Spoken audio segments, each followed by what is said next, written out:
I checked into this Airbnb and, I did my research on it, and I decided to stay in a home in Oceanside.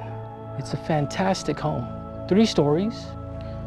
The first floor, there's 2 bedrooms and 1 full restroom.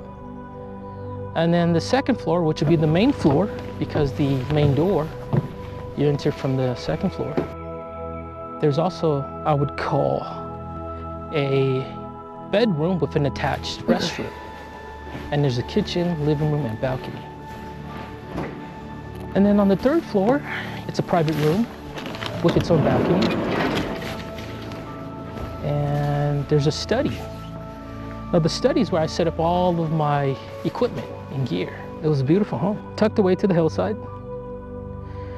The view, I could see parts of the town, and of course, off in the distance, I can see parts of Cape Lookout. And now I'd say I'm no more than a mile away from the ocean. Just a short little drive. Less than a minute, I'd say. But I checked into Oceanside, to the Airbnb on a Sunday afternoon, and then from there, drove down to the beach to see the area. I saw Oceanside Beach. That was a fantastic, quiet, and low-key beach area. I was able to see Maxwell Tunnel. Now walking through that, it's about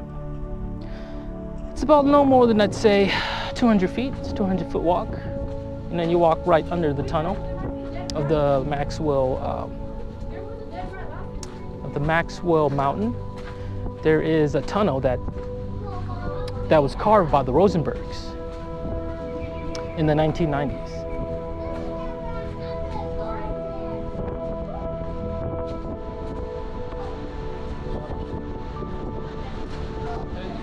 How you doing? Good.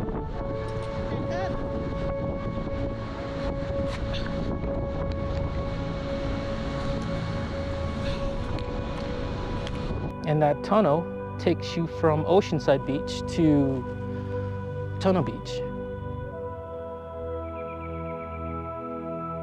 Now Tunnel Beach itself, it's known for agate. And this rock, you see people searching for these rocks. It's just a small little sandstone rock, but it's an agate rock. For me, I was there to see the tide pools.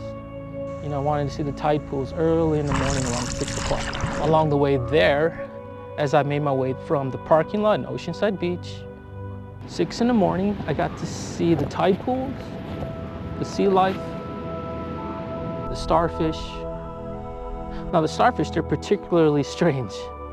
I didn't realize they were that texture.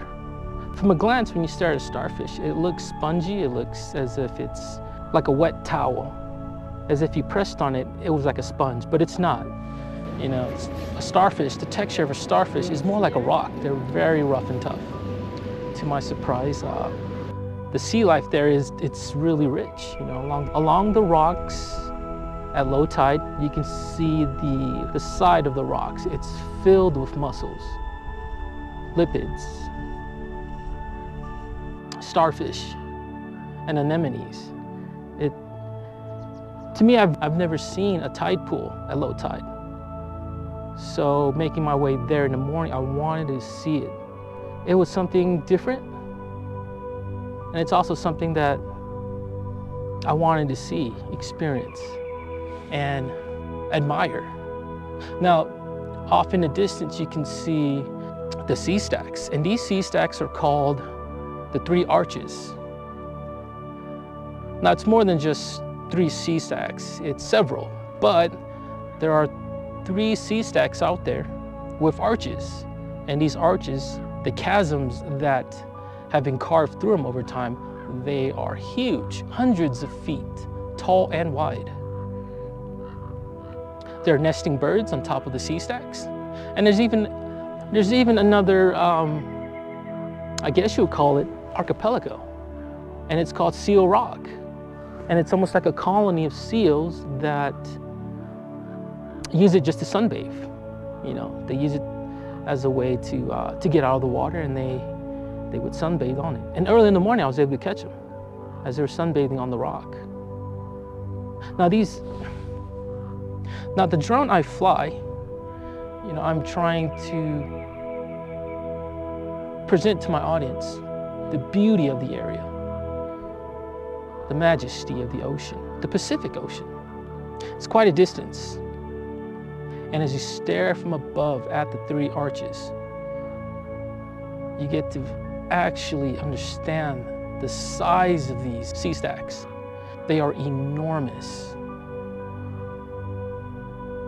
and also majestic. Now, depending on what time of the day you see them at, you can see them during low tide, high tide, and they also look different during the sunset. A huge silhouette painted black in front of the setting sun. I love it. It was quite the spectacular view. You know, and then along my way back, I decided to walk back through Maxwell Tunnel, and yeah, that walk, it's an eerie walk because you're walking through a tunnel, you know, a man-made carved out tunnel. You know, in the back of your head, you're hoping that no rocks will, you know, coincidentally fall off the cliff and get you. So you always gotta be wary, you know, look up, spot the cliff, make sure there's no debris falling down. Other than that, it's an adventure, you know, small little adventure. And I hope that you enjoy the footage.